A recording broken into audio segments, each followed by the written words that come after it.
sorry, gentlemen. I realize this places you in an awkward position. But I know these Comanches.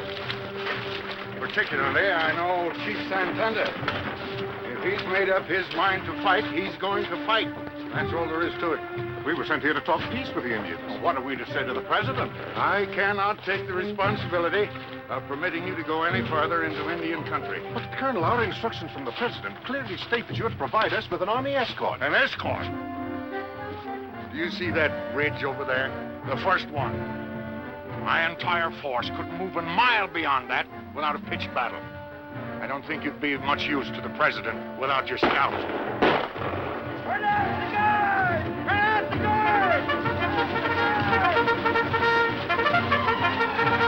guard! Sentry reports a mounted force of Indians, sir. It looks like an attack.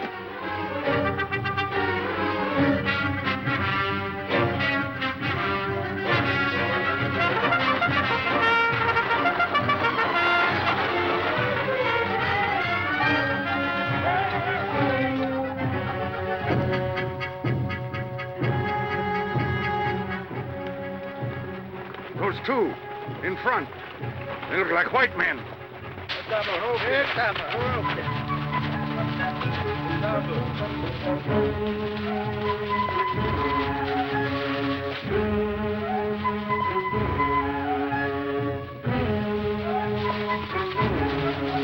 Why, those Indians are an escort. Hold your fire. Hold the fire! Hold your fire! Hold your fire!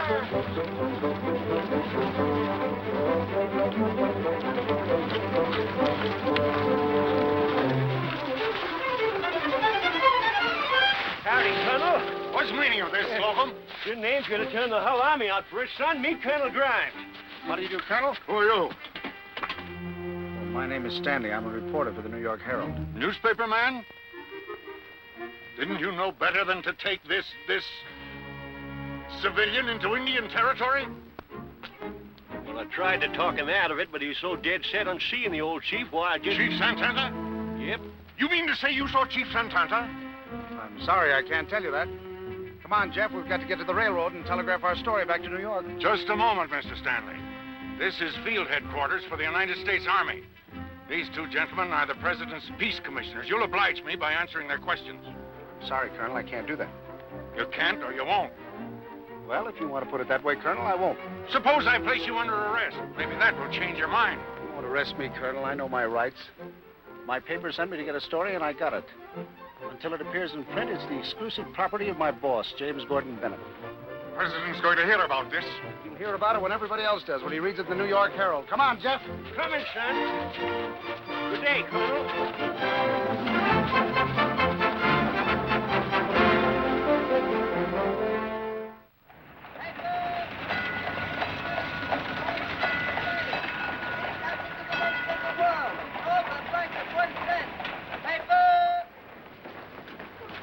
What's the matter, Miss Pepsi? Copy. No, I take these to help me mind my own business. Hurry! Yes.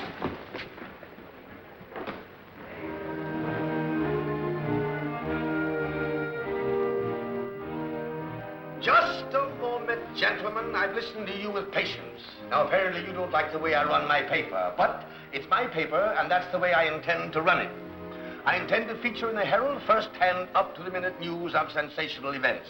And for your information, Senator, I intend to go on telling the truth about graft and corruption in high places. The more prominent the rascal, the bigger the news. And furthermore, gentlemen, I intend to continue making news while my competitors sit around waiting for it to happen.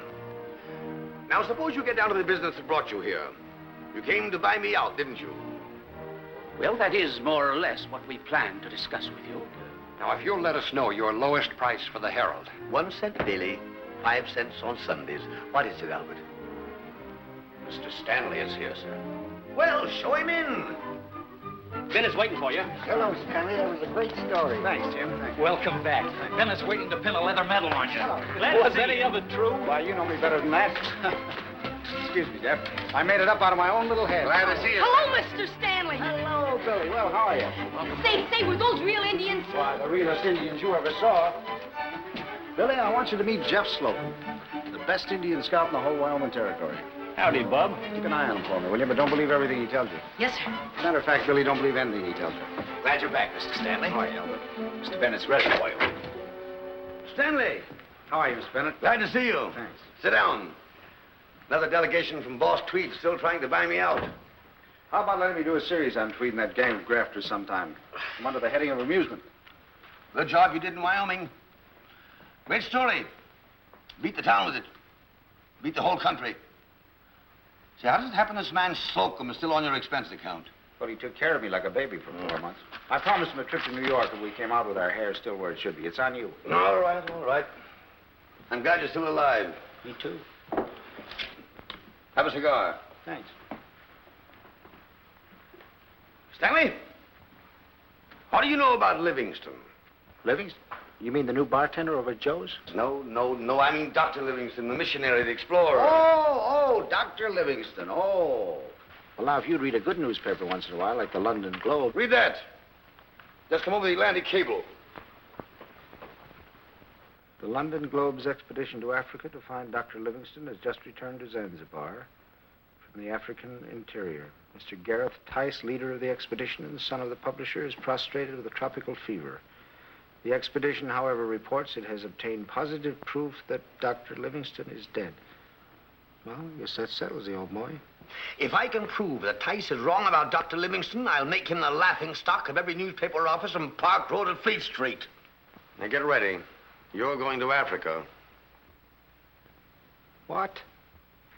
I'll have that old walrus on toast. Oh, now, wait a minute. While you're having that old walrus on toast, what am I supposed to be doing? Finding Livingstone? Oh, I see. Is that all? Not losing your nerve, are you? Now, wait a minute, Mr. Bennett. I've got a little reputation of my own. Where do I come off? Suppose this old what's-his-name is alive and I prove it. Where's your reader interest? Where's your story? Well, you don't suppose I'd be sending you all the way to Africa if there weren't a story? For a whack at Tice, you'd send me to...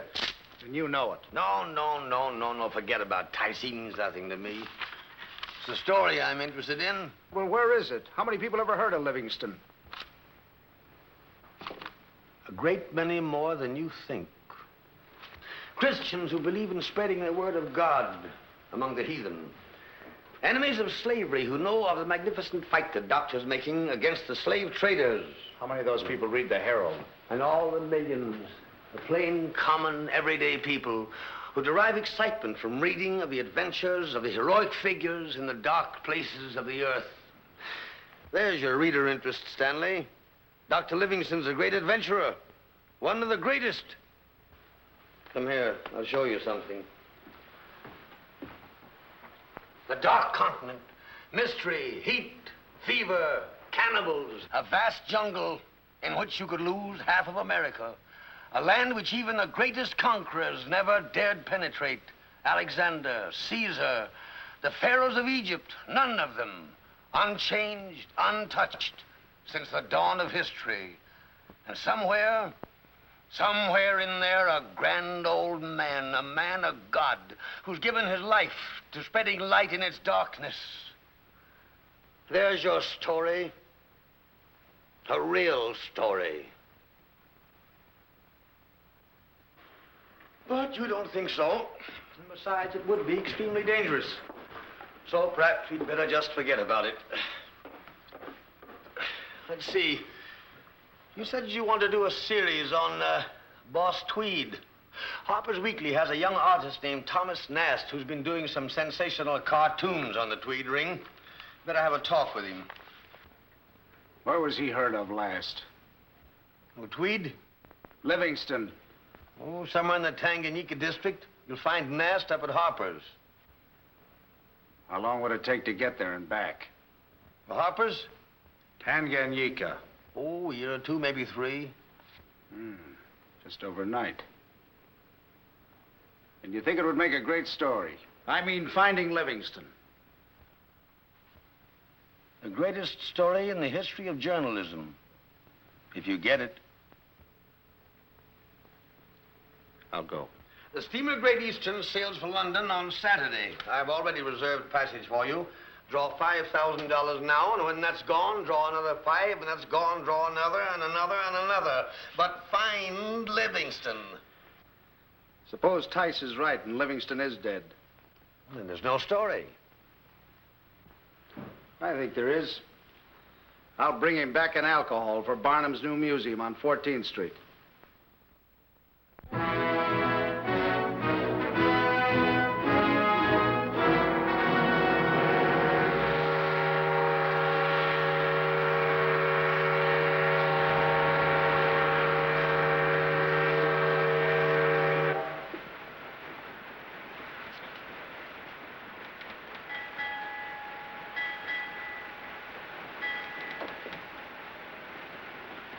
Might call it green and you might call it blue, but doggone, you just can't call it red. Howdy. Beg pardon? I just said howdy.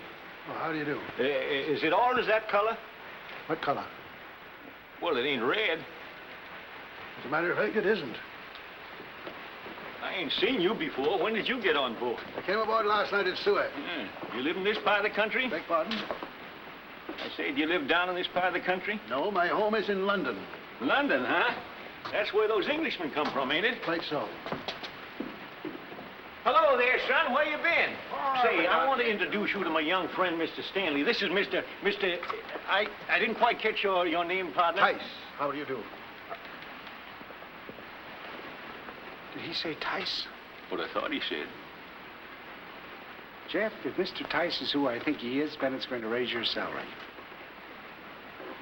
Mosey around until I get back.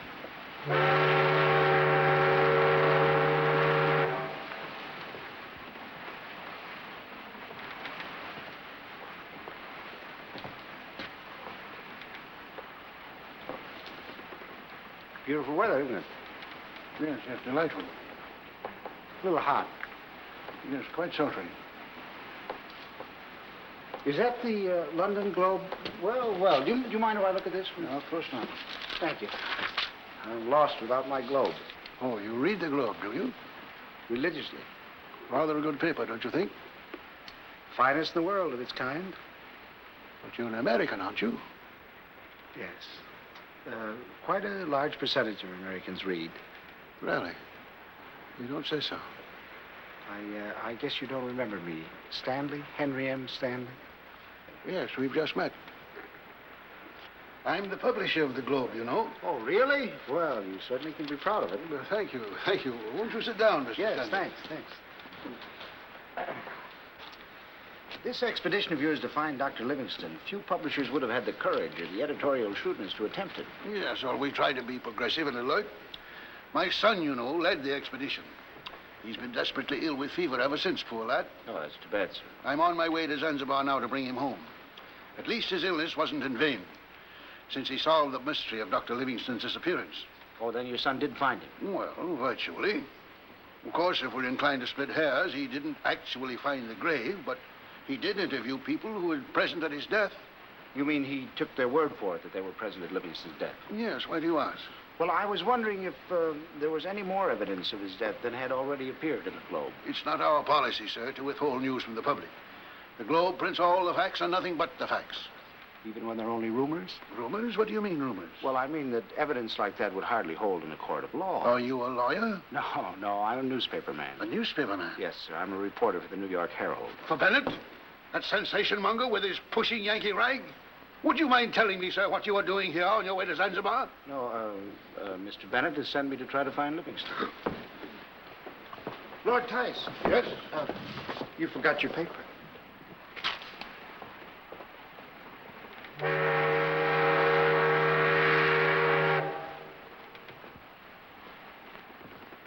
Got a match, Jeff? Yeah. This ain't no different color than them other oceans. Don't act no different neither. Nice and quiet now, but I get a feeling I ain't going to enjoy this trip. Jeff, I got a hunch Bennett is right. The Globe story of Livingstone's death is nothing but a trumped-up lie from start to finish. Yeah. Some people just ain't got no respect for the truth. Now, son, if you excuse me, I'll get some business.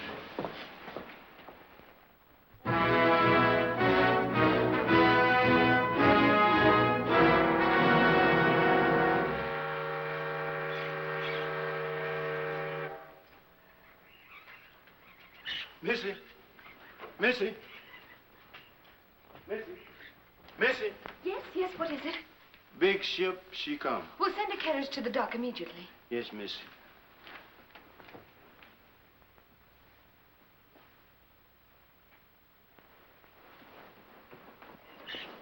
Father, the boat's in.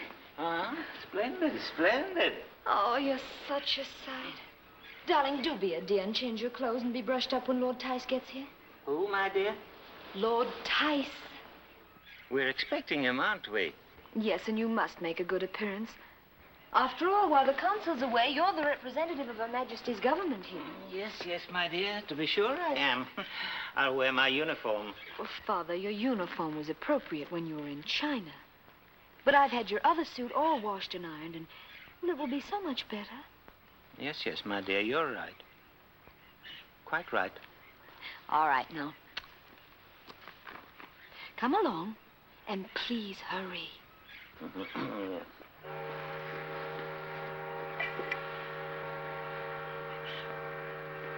steamer's already in. I've sent the carriage for your father. Good. Did you take your quinine? Is that all you have to say to me when it's almost an hour since I've seen you? Did you take your quinine? No. Must you leave everything for me to think of? I was reading and the time slipped by. Gary, do you think your father will be able to have us transferred back home? No question he has influence. But a tough old bird is the governor. Doesn't believe in doing favors. He expects everyone to be as aggressive and self-reliant as he is. That's why I'm such a constant trial to him. I'm frightened to death of him already. Oh, you needn't be. He won't be able to resist you. As if anyone could. Come in and go out.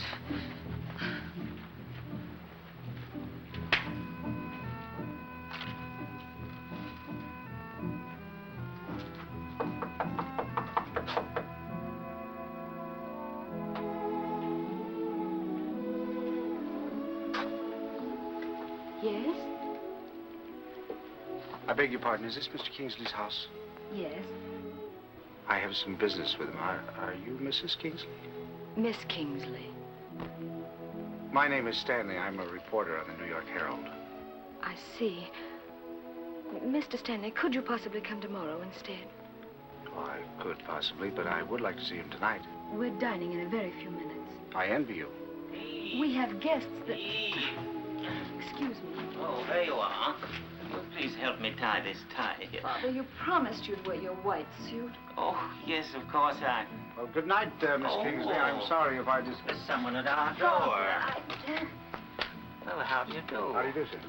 This is Mr. Stanley, Father. He has business with you, but I told him we were dining directly. Oh, of course. Delighted to have you. Any friend of Eve's is welcome. But, Father, Plenty for all. By all means, stay and dine with us, sir. Happy to have you, sir. Thank you. That's very kind of you.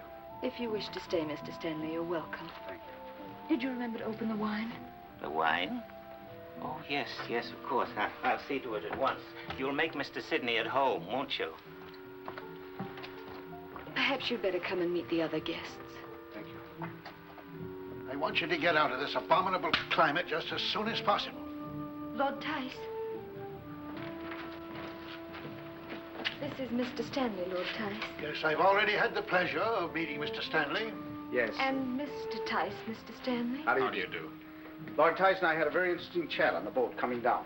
This is the gentleman who as good as insinuated we were both liars. Oh, come, Father. From what you told me, the worst Mr. Stanley thinks of us is that we're poor newspaper men. So you intend to have a whack at it yourself? Certainly. Why not? I wish you luck. Thank you. And I hope you don't have to be carried out. A stupid waste of time and money. Oh, well, why should we worry about Bennett's money? And I've got nothing but... Well, here we are. I see you all know each other. Will you please take the bottle? Mr. Tice led the expedition that went in to find Dr. Livingstone. Mr. Stanley is here for the same purpose. Oh, really? Bless my stoles. Well, splendid. I knew the doctor well, very well. A great man. Of course, you know, this was his house. He lived here. He still lives here. Hmm? You know, so many things he brought back. I'm sure you're all starving. We're dining in the garden. Oh, here. The Queen.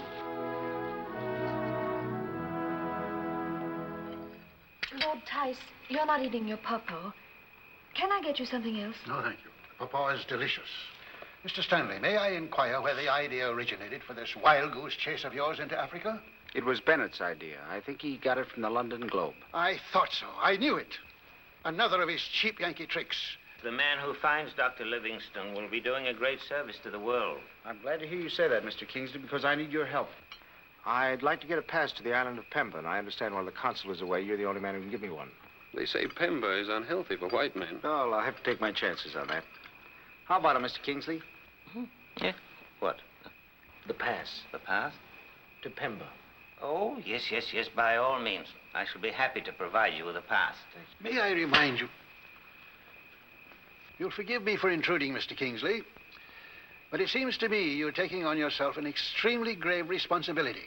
Mr. Stanley is not a British subject, and if anything unpleasant should happen to him, Mr. Bennett, his employer, is quite capable of asking embarrassing questions of the Foreign Office. Thank you, Lord Tice. I appreciate your concern. I relieve you of all responsibility, Mr. Kingsley. Oh, well, then, in that case, there can't be any possible objection. Father. Yes, my dear.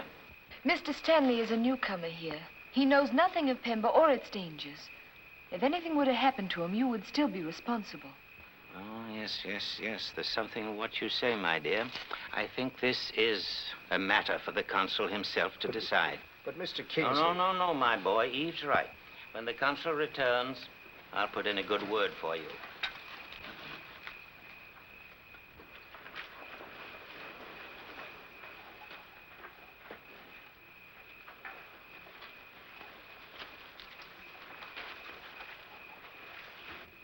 Thank you, Miss Kingsley.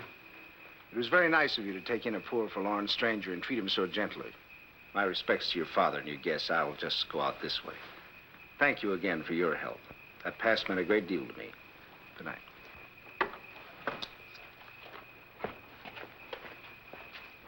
Mr. Stanley.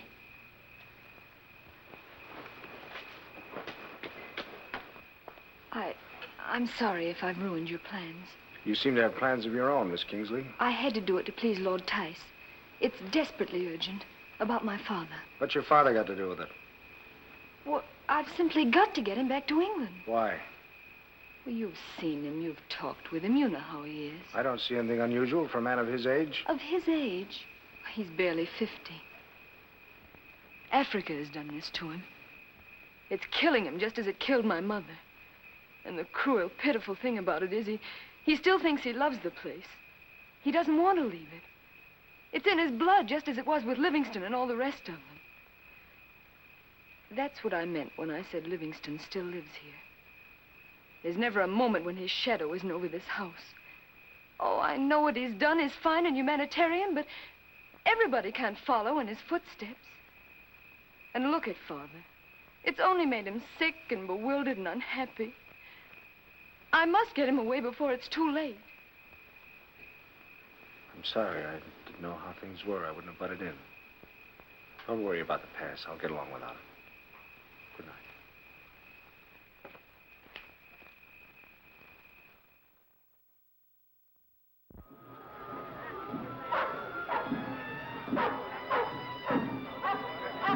Son, Where have you been?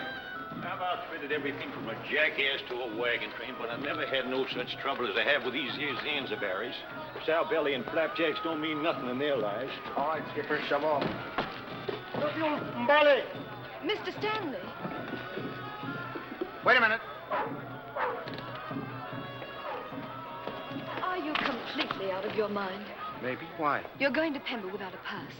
That's where the slave buyers go, isn't it? Yes, but not white men. They hate the whites for trying to stop the slave trade. And worst of all, they hate Dr. Livingstone. If they were ever to find out that it's information you're after... What else did Lord Tice ask you to tell me? Oh, I'm sorry. I didn't mean that. You're not the kind to do anybody's dirty work. I realize you're trying to help me, and I do appreciate it, but I guess you'd better save your advice for somebody with sense enough to take it. I knew when you left me last night that you were that kind of fool. Sure, I admit it. Well, I didn't mean it as a compliment. I guess I'm just another kind. But if anything happens to you, Don't hold my father responsible.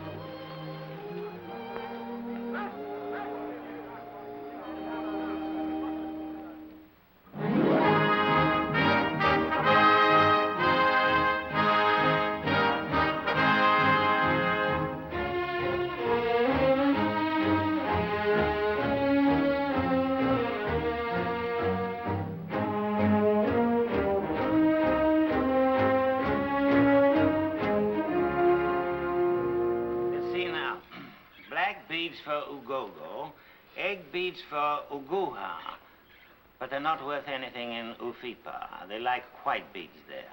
And of course, brass wire and cheap cloth and mirrors are good as gold anywhere. Better, in fact. Well, that's all. Oh, no, there's something I wanted to tell you, and I can't think what it... Oh, yes. A letter for Dr. Livingstone. And please give him my warmest regards. No address on him, Mr. Kingsley. Oh, that's true. I don't know where he is now, or even if he's still alive. Oh, and Eve said she wants to see you. She's out in the garden. Oh, thank you. Say, speaking of howling savages, I remember once up in the Dakota Badlands, it was back in 58. 58? Really? I remember the year well. Let me see now. Was it 59? No, it was 58. No, that's right, 58. And I was making a short journey up to Limpopo in search of zoological specimens. And on our third day out, we began to hear war drums. Yeah, well, Soon we were being pursued by large war parties from several tribes. And their witch doctors had told them we were first-class devils. I can hear them howling now. Ooh. Ooh. Ooh. So you're really going? Yes. Thanks to you for getting me that pass. I wish I'd never given it to you. Why?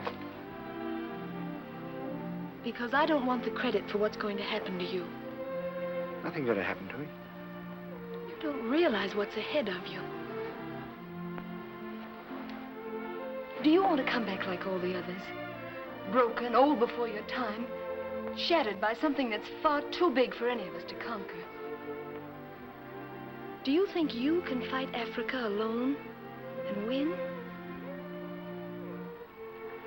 I guess I'd better make myself clear. Conquering Africa, alone or with help, doesn't interest me in the least. I'm no explorer, and I certainly am no missionary. I'm not crazy about the idea of spending the next couple of years of my life scouring the jungle for an old missionary with a Bible in one hand and a bag of beans in the other. But if Livingstone's alive, I'm going to find him. That's my assignment. And I've got my reasons for wanting to fulfill it.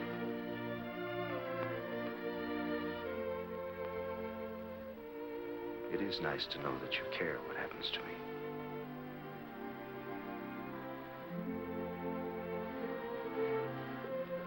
Wish me luck.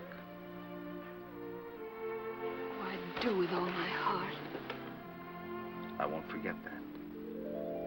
Make way for Her Majesty's Horse Marines! Gary! Oh, Gary, that's wonderful. Well, how does it seem to be walking again? It gives me an earnest desire to sit down.